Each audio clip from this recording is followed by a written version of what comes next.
This video uncovers the mystery of a once great kingdom that was home to 100,000 people and known as the largest developed city in Tibet. In just one night, it disappeared without a trace. The houses and temples still stand, frozen in time, as if life paused and every person vanished into thin air. What happened? Was it an invasion, an economic collapse, a failed religious ritual, or perhaps a significant discovery that forced the people to leave? The truth is still a mystery, leaving us with many unanswered questions. So please join me as we explore what really happened in this puzzling place, where there are no signs of battle, no bodies and no escape routes, just the haunting remains of a once thriving civilization.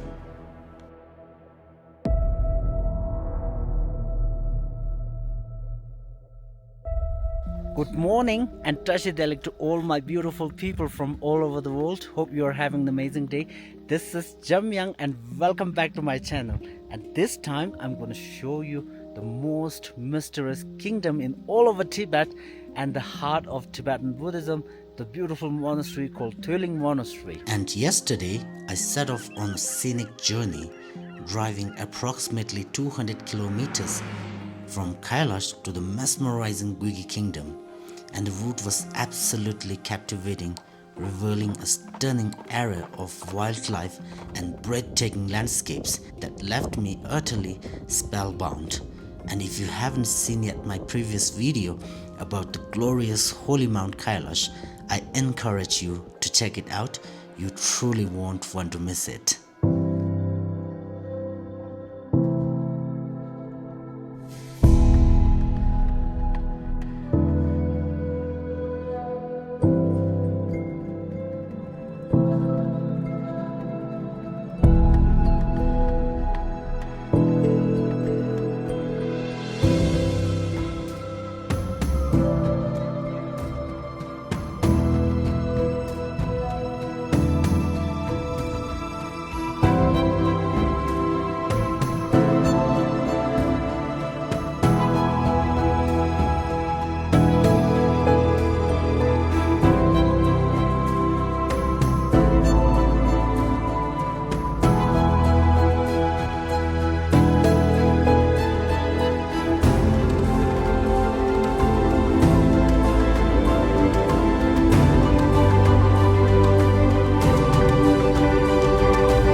And now I'm here in Tata County.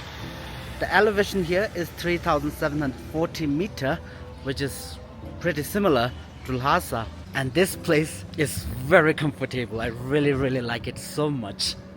Wow! And the appearance of the locals here are very similar to Ladakis. Even though I haven't been to Ladakh, but I've seen them in many documentaries. They are very similar to them. The life here, they mainly rely on tourism. Restaurants, hotels, shops are very available here. And I noticed that in this county, most of the traders are not from here, but they are from outside like Lhasa, Shikatse or mainland. And in this county, I highly recommend you guys not to wake up very early because everything here in this county only open at 9:30 and the life here is so casual, you know. And now I'm entering 700 years old historical monastery Töling, the heart of Tibetan Buddhism. I feel like I'm here at the world famous artistic treasure, you know. Look at those monasteries, stupas, amazing. And I just have learned that this holy Töling monastery was actually founded in mid-10th century and was also destroyed a lot of time due to climatic damages. The design of those houses have Kashmir style. Everything I feel here is antique. And when I see those houses here, I remember the Wumbu village which is in my previous video and mainly related to Shangshung culture, and the complex here is also very relevant to Shangshung culture. And all the houses here are definitely built with mud, stones and wood, and it's very soft. And here in this monastery, in total we have 108 stupas and temples. And when I'm here, I feel like I'm living back to 700 years. This is tremendous. Wow. There's no word to describe how holy and beautiful those stupas are. Wow. And when you travel in Tibet, I'm sure that you will see tons of stupas like that. But remember, stupa represent the heart of Tibetan Buddhism, and stupa is also used as a burial for very high lamas. Look how comfortable those monks' residences are. There are so many flowers here in their small garden. And now it's time for me to give you a history of this Töling Monastery, the heart of Tibetan Buddhism. Töling Monastery is often referred to as the heart of Buddhism. Due to its vital role in spreading knowledge rather than political power, it became a key center during the second spread of Buddhism in Tibet.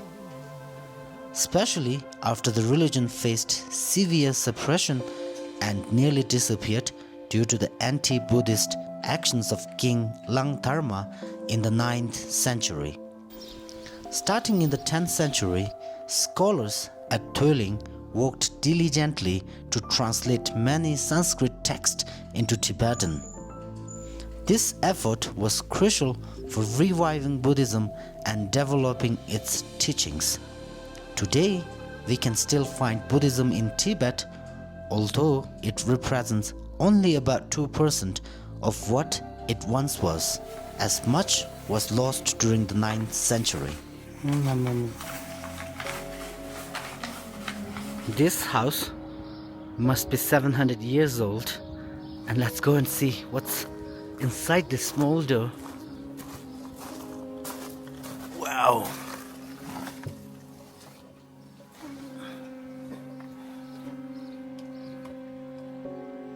I'm sure that this is the way to go up there. And look at the size of the door, it's really, really small. And this really tiny pillar. Looks like one room only have 10 square meter. And I really would love to show you how those murals and those beautiful statues looks like, but sadly I couldn't do anything because everything here is so antique that we are not allowed to make any videos inside chapels. This place has so many ancient precious and well-preserved stupas and monasteries. It's so beautiful. I just don't want to leave this place. And this monastery is a must-see monastery in all over Ngari prefecture, and here we also can enjoy the beautiful landscape. This river here, in Tibetan we call it Langchen Kabab, but in Hindi or in English they are calling it Sutlej River.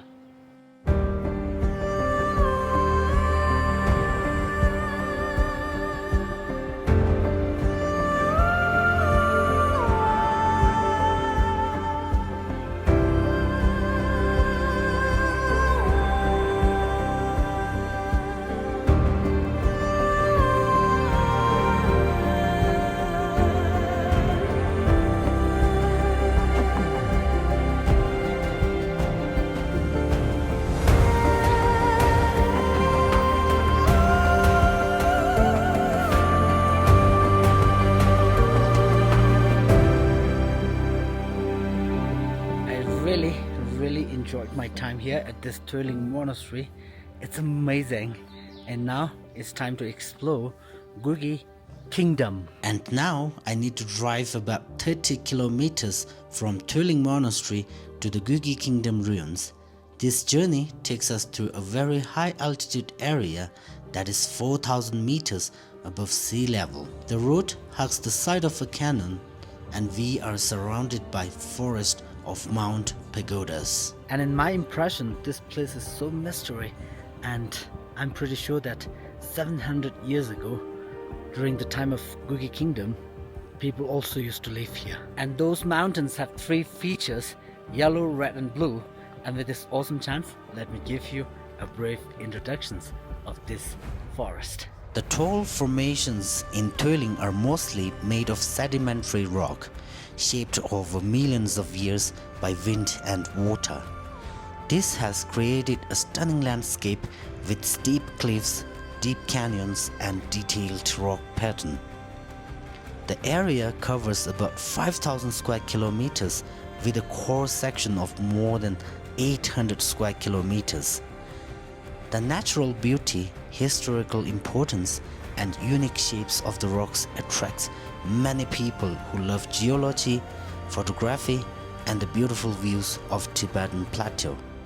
Even today, if you walk through these canyons, you can see soot sand ceilings, which shows that people once lived in these interesting rock formations. And with this awesome chance, let me show you those amazing mountains which looks artificial, but literally it's natural.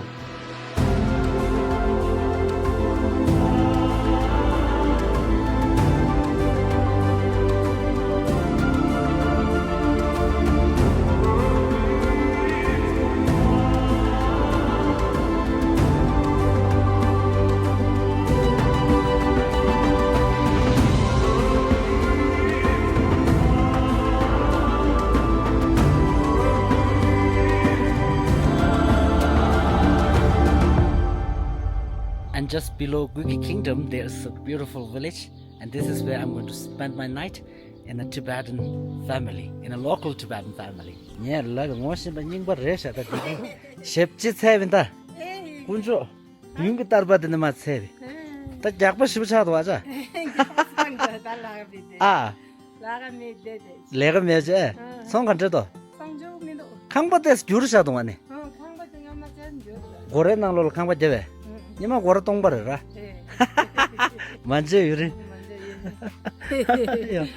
And she is the earliest host of family guest house in this village, and the name of the village is called Zaprang Village. Welcome to enjoy and experience the local Tibetan family. This is how her home looks like. Wow. It's been really long time I haven't seen her, but I'm like super happy to see Digila once again. And when you are visiting Guge Kingdom, I'm recommending you not to stay in hotel or guest house. Just come below Guge Kingdom. There's only one village and there are like tons of options, you know. There are lots of Tibetan locals, family guest house. Just please choose one of them and just be with them and experience how they are living. The rooms are very simple, but it's very comfy, and it feels like we were back to your home, you know, because you can do everything, whatever you want here. You can do washing and relax in the garden. Everything is very comfortable. And now the horse is going to sing a song for us, the traditional song of Guge Kingdom 300 years ago.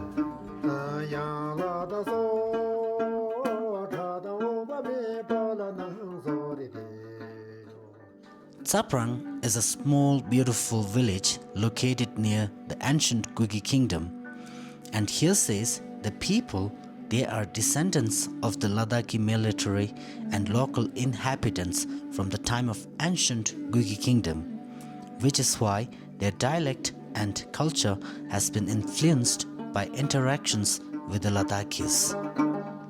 Whoa! And now I'm on my way to the mysterious Guge Kingdom from the village, but I can't drive there myself, so I parked my car and took an eco bus for the last 2 kilometers. Wow! This is magnificent. So beautiful. On the highland frontier of Ngari Prefecture in Tibet, there was once a thriving ancient city-state that bordered India. This city was home to over 100,000 people. But one night, something mysterious happened. Everyone vanished without a trace. There were no signs of battle, no bodies, and no escape routes. Instead, the houses and temples were left exactly as they were, as if time had suddenly stopped. The locals here, they just have told me that if you walk here alone in this silent area, you still can hear the sounds of crying, yelling of the soldiers in the battles. And I just have heard that in 1985, some archaeologists have found the tunnel from Guge Kingdom to Holy Mount Kailash, which is unbelievable. And many questions arise about this sudden disappearance. Was it due to an invasion, an economic crisis, a religious conflict, or did they discover something so shocking that it forced them to leave? The truth remains a mystery. Adding to the unsettling atmosphere, this location sits more than 4,000 meters above sea level, where the air is thin and the temperatures are extremely cold. Even animals tend to stay away from this harsh environment. And this place used to be the largest and most developed city and the largest trade center back to 300 years. And despite the desolation, remnants of the past can still be found scattered across the plateau. Walls, caves, statues, and murals. These artifacts gives the impression that someone or something was protecting a secret until the people disappeared.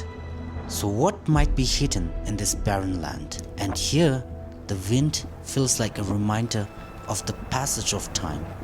The ruins of this once great city-state linger between earth and sky, much like pieces of forgotten game played by the gods, leaving behind many unanswered questions and mysteries.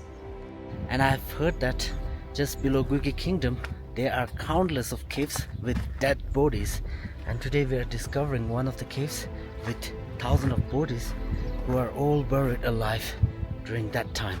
And here it says, for your own safety, you are not allowed to enter the burial cave. Which means if we enter the cave, it has lots of damnous toxin that affects our health. So I recommend you not to enter the cave, okay? Everything I can smell here is this very strong smell of the bodies. And I also can see the scratches on the wall. It means that they are all buried alive in this cave. And I can't imagine how much trouble they have faced during that time. And the cave is like 40 meters deep. There are many ways of saying for those burial caves. The locals here, they have told me that they don't want to surrender themselves to the enemies, so that's why they would rather sacrifice themselves in the caves or bury alive themselves in those caves. I really can't believe how people have suffered during the war.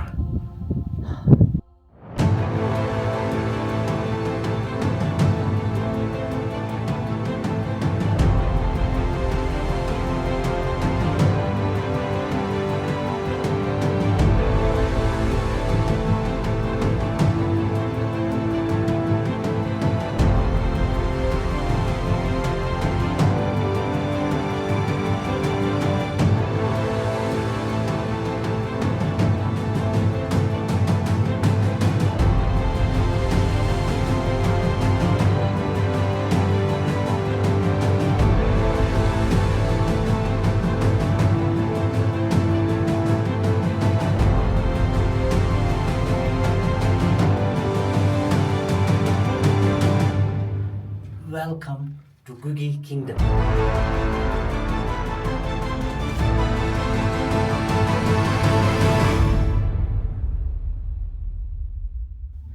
And the kingdom is located on 3,735 meters.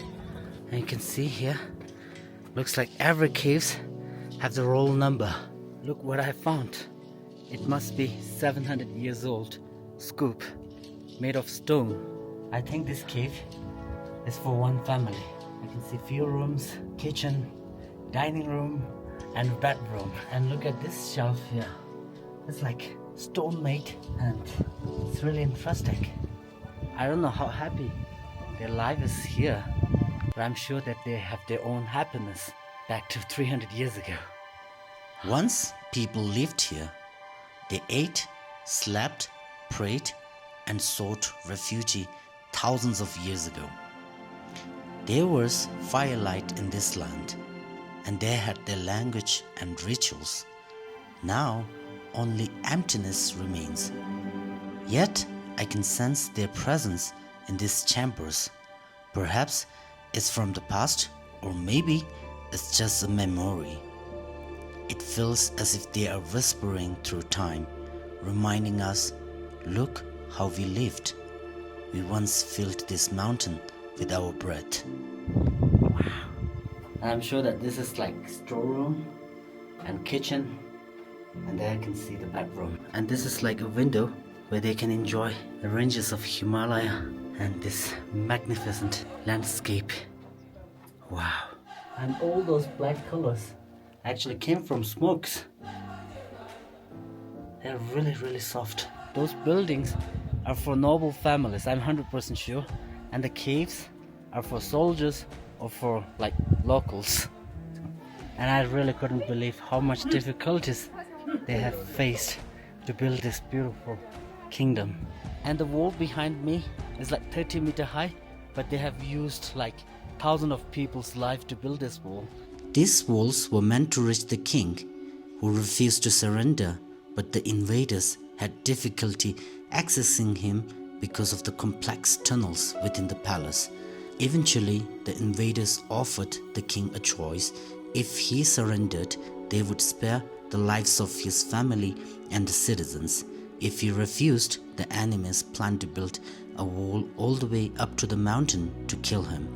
Constructing this wall would likely cost many lives, which ultimately led the king to surrender in order to save his people. Today, the 30-meter high wall remains as a reminder of that challenging time, symbolizing the sacrifices made as nearly 2,000 lives were lost in the process.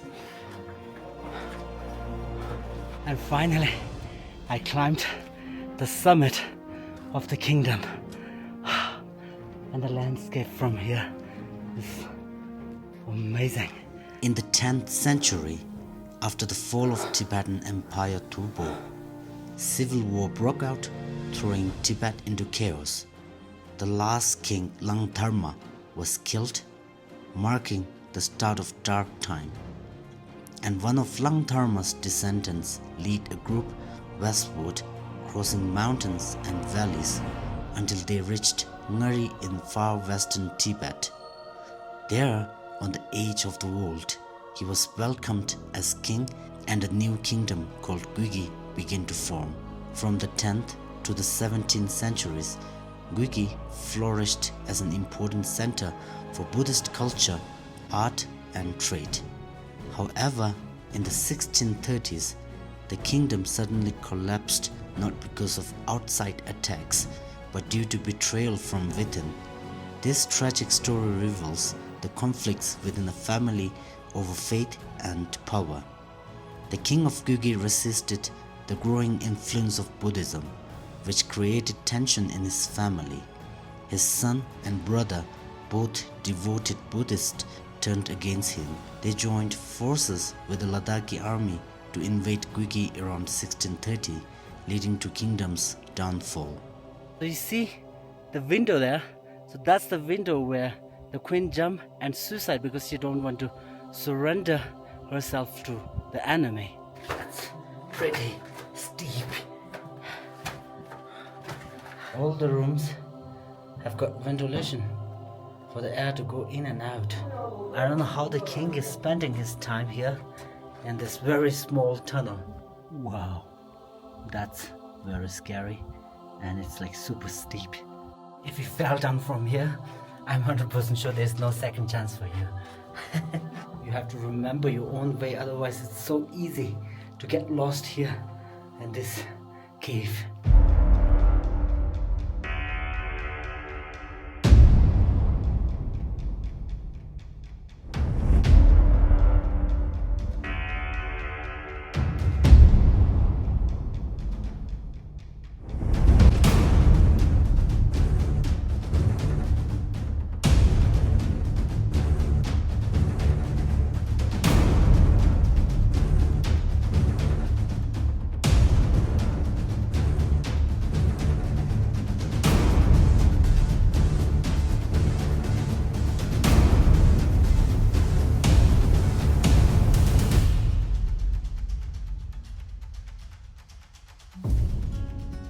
as being like 15 years of guide in Tibet, whenever I come here, I feel real.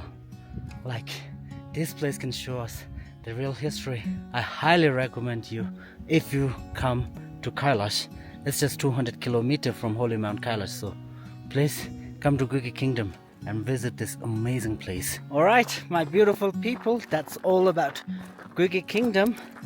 And if you like my video, please don't forget to give this video a thumbs up. And in future, if you want to visit this amazing place, please contact us so that I can take you here and explore this mystery kingdom by yourself. This is Jamyang. Welcome to Tibet. I'm the one who can show you the real Tibet. Bye bye.